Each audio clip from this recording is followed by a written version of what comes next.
Ayan pa oh. So pupunta kami ng ng Parisian. Alam niyo guys, ang ganda ng niya oh. Kala mo Ayan oh, Paris hindi pa talaga. nag-ano oh. So Pag ang nagpula na yan. pagkaka-design niya. Conrad. Ito yung clock tower, ang ganda oh. Yun nga lang, maulan yung aming gala. Tsaka alas 8 na. Parang gagahulin na kami sa oras. Yung flyover na yun ang ganda oh. So, Ganda ng building dito. yung Parisian na pupuntahan namin, yung tower na kulay red, yung umiilaw-ilaw, yun ang pupuntahan namin. Yan ang sinasabi yung Parisian dito. Ihanda niyo ng mga ano ninyo. Ako nakahanda na oh. Oh, hindi naman tayo tatagal. So, mag-picture konti, tapos alis na tayo. Let's go na, let's go, let's go, let's go. Sabi nyo kasi kanina penalty. Dahil hinihintay ko yan. Kanina red kasi siya. Susulit at susulitin. Walang sayang na oras at saglit. Hindi. Tama yun. Parang hindi naman sayang yung moment natin dito sa Macau. Ha? 10 minutes. 8 na. Ay, bilisan nyo kasi mababatay yung ilaw niya kapag past 8 siya. Hanggang anong oras lang yan? Patay yung ilaw. Oh? Lahat ng ilaw dyan, oh. Lahat ng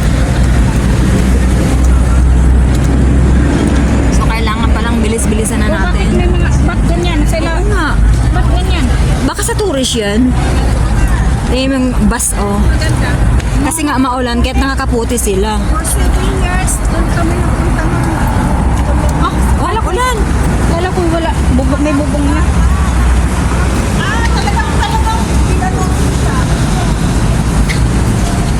Ang ganda. Ano tong pangalan nito? Di ba dito tayo nang galing Shops kanina? at Four Seasons. Dito ba tayo nang galing kanina? Hindi ah.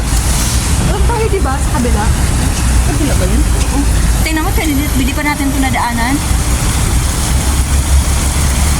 Fountain. Plaza Macau. Maganda talaga dito. Alin? Ang ganda talaga. Tingnan mo yung mga walls nila oh. Wow. Ayan. Buildings yan oh. Ang laki ng ng buildings. At para sa simbahan te. Tingnan mo yung niyo oh. Oo. Simbahan siguro talaga yan. Ang laki eh. Parang ang Paris.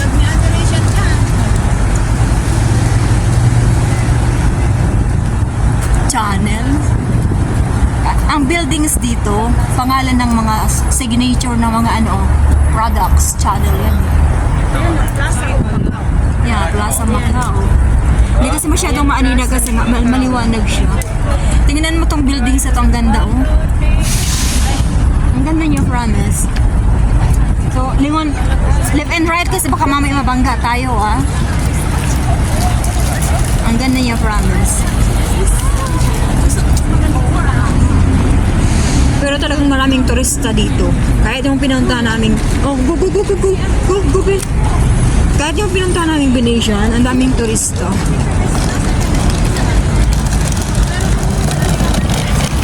Sun China Support Responsible. So hindi balik pag namin dito na kami sasakay ng bus. Ayan ang ganda, oh. Wow, ganda naman talaga, sulit na sulit. Yung tower na pupunta namin. Pero yung katabi niya, aba, as in, para kami sa palasyo. Promise talaga maganda siya. Tingnan niyo naman, oh. Walang ganda rin sa amin eh. Ano nga tawag dito sa Parisian dito? Parisian? Hotel. Ang ganda niya talaga, promise. Ang ganda ng design niya, gustong gusto ko. Promise, ang ganda. Pati yung ano niya, yung tower. Ang ganda niya talaga, promise.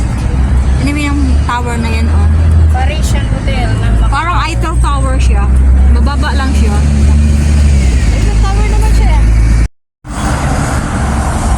Daming kasino naman dito. Ayan na yung clock tower na kinunan ko kanina. So, paiikutin ko ulit yung camera ko. So, ang laki ng buildings na to, ang haba, ang lapad niya. Hanggang simula doon sa pinakadulo-dulo na yun, doon. Hanggang dito, oh. Ang ano niya, ang lawak. Tara, let's!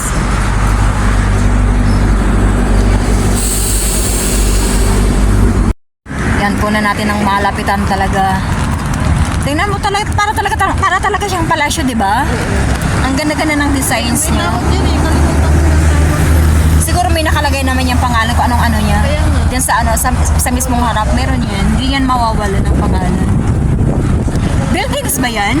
Buildings ba yan? Oh, ganda. Maganda pag nandun. Oh, tingnan yung flowers. Oh, nandito na yung kulang na lang yung lovers, pero yung pares nandito na. Ito yung phone ko, basa na ako kasi umuulan. Isa.